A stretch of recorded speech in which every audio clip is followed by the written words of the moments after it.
Hello there, quick pause here to explain things and say welcome to my major project. What you're about to watch is a prototype for an immersive experience which explores a theory within user interface design.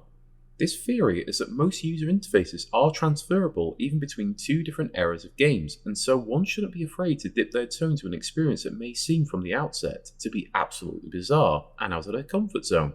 Through this, I want to show my audience that there is no need to be daunted and the retro style worked for a very good reason. As in brutalism, where artists rebelled against modernization of design by going back to the design ideas of old, I hope to simulate the same through my own exploration of a progressive regression of a user interface into its absolute basic components. It may not be a brutalist outlook per se, but it utilizes a lot of the base components, such as a rebellion against a modernized design, and trying to show there is another way to create such experiences by looking backwards. First up, we have the modern day interface before any changes are made. I use a lot of glitch effects to symbolize changes in aesthetic as large as an indicator. I do hope you enjoy the experience.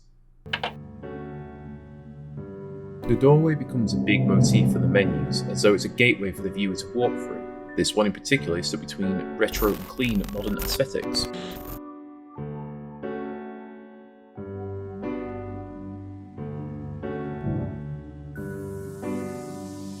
Here we have the menu options being scrolled through, showing the highlight cell of the menus glitching between modern and retro. And the background music is a remix of Eric Satie Gymnopédie No. 1, which is a motif for the menus. I added an enclosing eyes effect to transition into the next scene.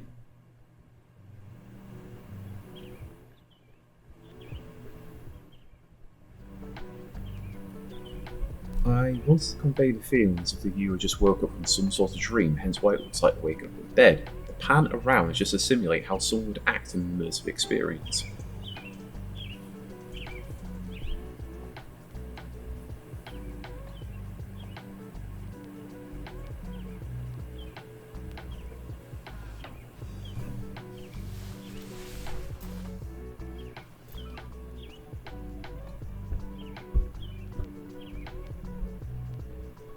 Here is the first interaction. You can see the E on the keyboard being shown and then the animator being pressed in, onboarding the player on how to interact with objects.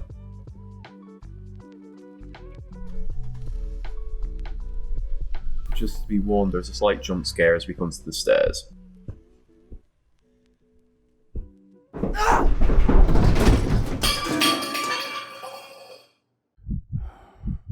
The red around the edge of the screen symbolised the avatar being hurt, and as you could see, there was an I key that popped up to open the inventory to see if they had anything to alleviate that.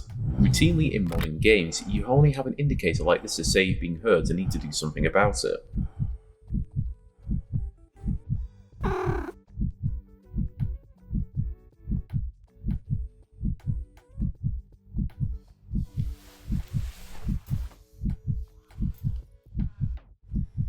Once more, just simulating the viewer looking around for something that is out of place, which in this case is the helmet.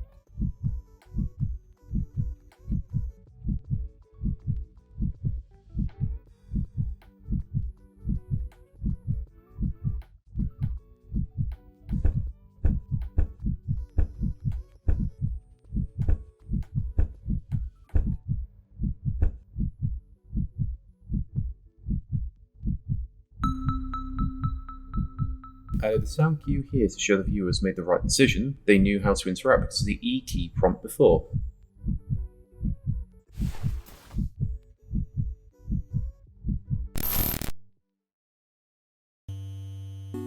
Another quick pause. This is where the whole experience shifts towards a more retro experience. The menu change easing the audience into this change, but from here there are no more prompts towards controls at large. As it was in the past, you had to check the manual or check the options, but in this case, you've already been given what you need from the first sequence. The menu itself serves secondarily as a way to check to see if the viewer does wish to continue the experience. This piece will showcase the main portion of my theory that much of user interface design is transferable. Once more, the door plays a major role here, but the aesthetic is much more pixelated, as with the limitations at the time alongside a more simplistic animation. In the background, you can hear a bit crushed version of Eric Satie, signifying the shift with the audio.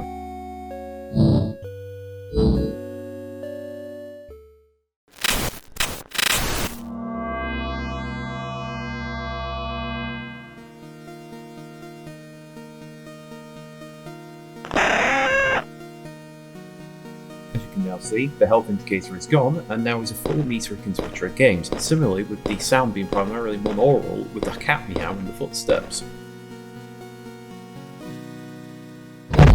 Before, the users already include in that using E will open the door and does so here.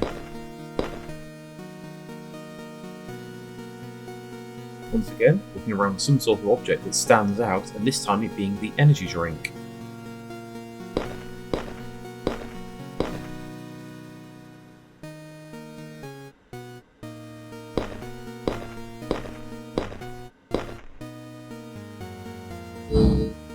Here, we can see the user knows to use the I keys to open the inventory and then E to use. Notice down the health button to the left that the health value increased.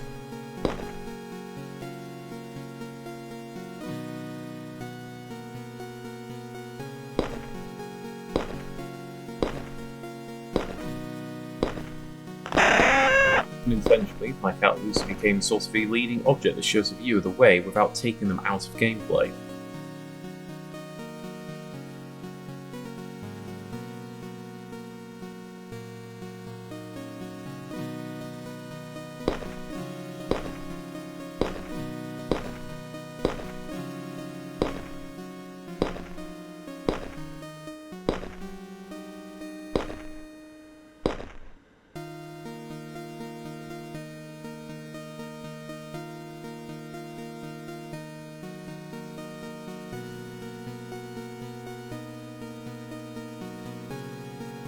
The scavenger hunt continues, and here we find the floppy disk on the freezer.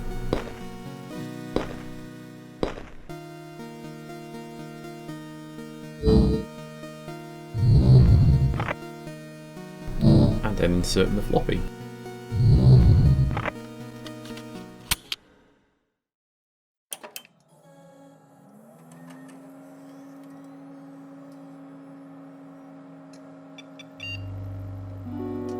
Last pause here, I promise.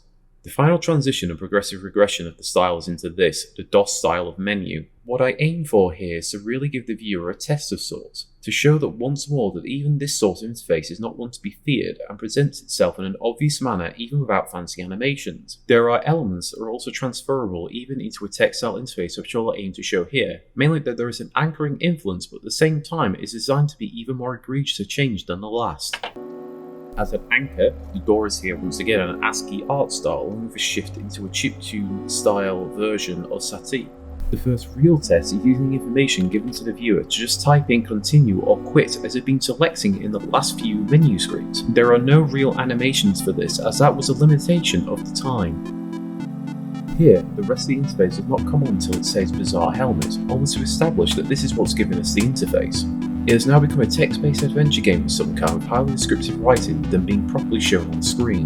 The video is going to linger on this screen so you can read, but I will note that the health and morale portions of the interface are in the same areas so that you still have that anchoring factor. On this as well, I did add a compass so the viewer had a visual indicator of where they are facing in the game world instead of having to always be told, and so that they're able to tell at a glance.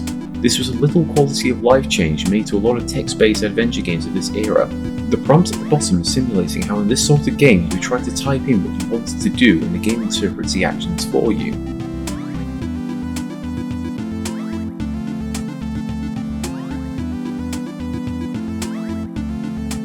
Here, the viewer typing to look for the cat to no avail, thankfully getting a command that actually operates the experience.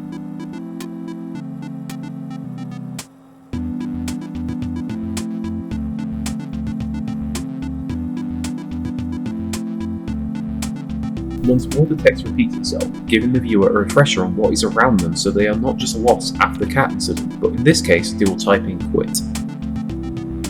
Of course, it gives a prompt just in case they want to try something else, but here they will quit. This has been Contravention, my exploration into the theory that there are always transferable mechanics and elements to user interfaces, even in the past, and this could be a good pool to pull from in future creations instead of allowing yourself to be homogenized. Thank you for watching.